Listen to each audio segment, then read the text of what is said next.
Promise you if anybody can hold me, I can. The right man, baby, I'm my own hype man. Yeah. Run it back, run it back, run it back, and run it back, run it. We find ourselves at the foot of the Rockies, Denver, Colorado, for this edition of the NFL on EA Sports. Today, Week 12 of the NFL season is upon us, and we've got a good one in store, as it'll be the Cleveland Browns taking on the Denver Broncos.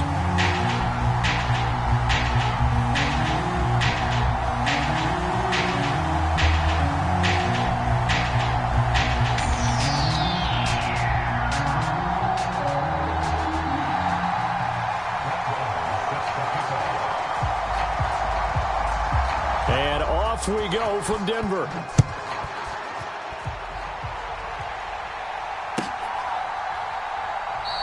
And we will not get a run back here to start. It's a touchback, and it will come out to the 25.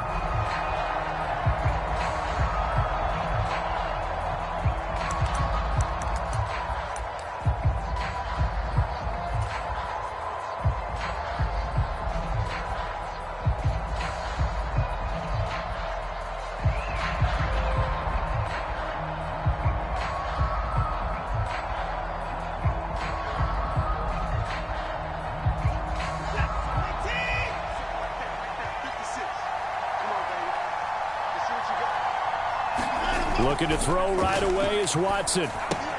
This short pass into the hands of Njoku. And he takes us beyond the 35 before going out of bounds. That's a pickup of 11 and a first down on their first offensive play.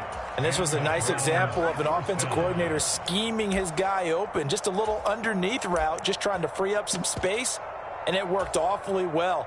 Got him not just space, but plenty of room to run after the catch to pick up really nice yardage.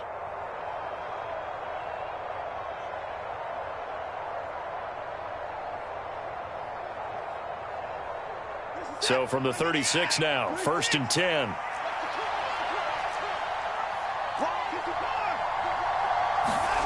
Now Watson. Looking deep in the direction of Cooper. Launches deep. A jump ball, and this is caught.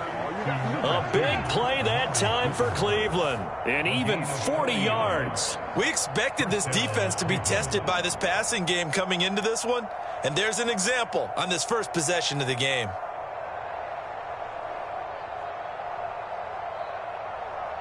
So the big play gets them all the way down to the outskirts of the red zone here for 1st and 10. Now it's Watson, a bootleg. Oh, he was hit as he threw it there, and that one winds up incomplete. And, CD, you look at this defense, what kind of pressure are they under trying to stop a team that has won 5 games in a row? Well, to me, it makes their job harder because you know you're going up against an offense that's playing at an elite level, and sometimes you can get too caught up in trying to play the perfect game. You're trying to be too precise, too fine, instead of just letting it rip. And I think that's more the priority than trying to be absolutely perfect. And that falls to the ground, incomplete. A nice job of bodying him up defensively, and now it brings up 3rd down. He did a fine job there of not hitting him before the ball arrived, and I've got to tell you, you can often mistime that play because of the angles of approach. When you're going to get him, sometimes you panic as well and think, I've got to be there right now. Instead, in this case, timed it perfectly and knocked it free. 5 yards, not enough, and it'll be 4th down. We can make this one pretty simple. Locked up all of his progressions downfield, forced to get it to his running back. But how about the way they ran to the football and knocked him down to force a 4th down? York able to send this one through, and the Browns are out to a 3-0 lead. I think we can safely say they came out to be aggressive on the opening series, Charles. They didn't run the ball once. All that passing, it does get them the 3-0 lead. And I think what we saw there, partner, was a true definition of football balance, which means doing what you want to when you want to on offense. And in this case, it was throwing the football. They may mix in running the football a little bit more as this game goes on. But his opening drive, while it stalled out, it still gave him 3 points.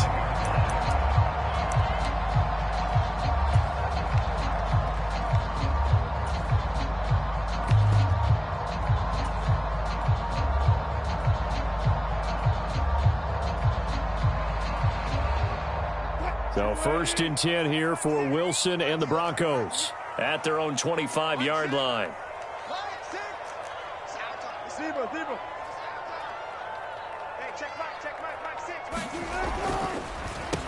They begin the drive with Williams.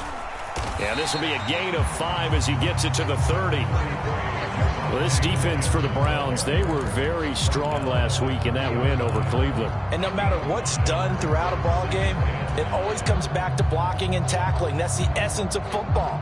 But I think it's hard for people to understand just how difficult it is to tackle, especially open field. Very few missed tackles on tape that I saw last game. This team does a nice job of getting their opponents on the ground.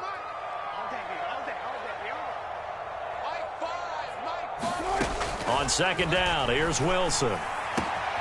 He's got his tight end. It's Albert Okwuegbunam. And he's going to get this down to the 35-yard line.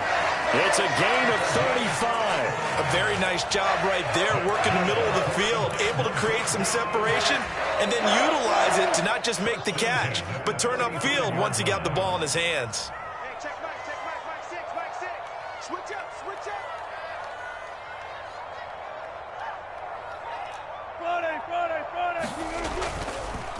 Now a 1st down carry. It's Williams. And he can only manage to get a couple. 2nd and 8 coming up.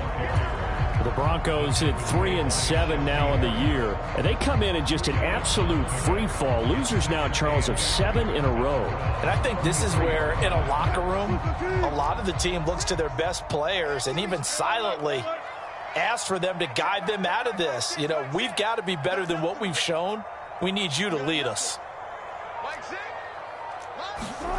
Now Wilson. Throw left side complete. That's Williams. And they'll be inside the 25 now at the 24. 9 yards to pick up there, and it's a 1st down. That's a pretty play there coming out of the backfield. But as that back, you've got to be conscious of making sure you're securing the football. When you get out in open field, sometimes you get a little loose with it as you're trying to get up ahead of steam. Make sure you keep it close to your body because those defenders are trying to punch it free. He does a nice job there protecting the ball and picking up a 1st down. On 1st and 10, it's Wilson. That is caught at the 7. And brought down, but not before they get it inside the 10 to the 7. 18 yards that time to push him up, 1st and goal. Well, no question, this is exactly how they wanted to start this football game. And nice pass there. Now they're set up beautifully, Charles, to finish this off with a touchdown. Yeah, but they've still got to finish it off, partner, and that means they've got to execute at this stage of the field. So we've seen many teams march it right to the goal line and not cash in. They've got something dialed up here that puts it in the end zone.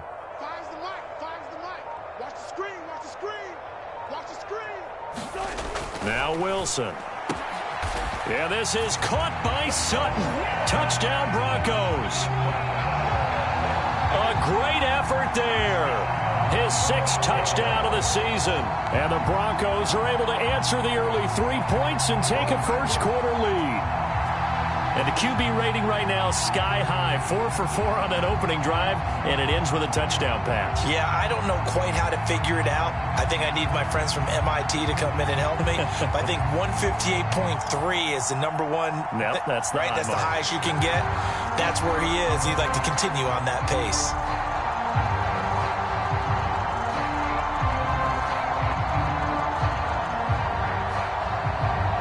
Brett Maher on for the extra point.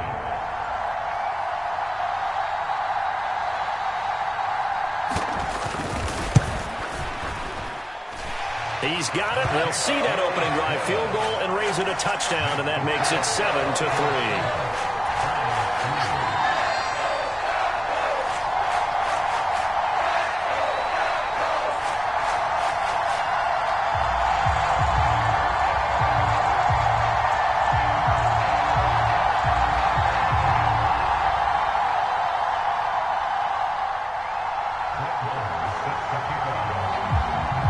Following the touchdown, here's Maher to kick it away.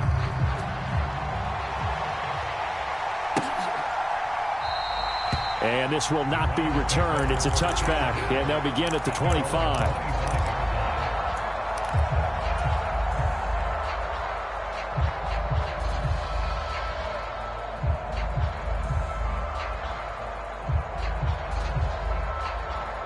The Cleveland offense ready to go. And they, on paper, Charles, no doubt they have the edge in this one. They are sitting with the AFC elite, and on the other side, they're down toward the bottom of the AFC. But you know what they say, especially at this point in the season, watch out for a trap game. And in doing so, I would take my game plan and condense it. I would rely on my fundamentals, the fact that my players are probably just better, and not try and do too much, do just enough to win the game. And on the other side of the field, I'm doing everything. Every trick play I can think of, every different formation, you name it, I'm throwing it at them in order to try and get the upset win. 7 yards on the pickup there, and it'll leave them with a 2nd and 3. You often say that sort of opens the playbook now, 2nd and short. What do you think, early shot here? I like where you're going. Obviously, we've been together for a while because you know me. I want to take that shot early and loosen things up. 2nd down, here's Chubb again. And he'll get it down to the 47 here. That one, a 1st down pickup of 8. Offensive linemen love creating space for their guys carrying the ball, but when that guy also breaks tackles and creates extra yardage, they almost feel like he's one of them, and they really embrace him. So a 1st and 10 now in Denver.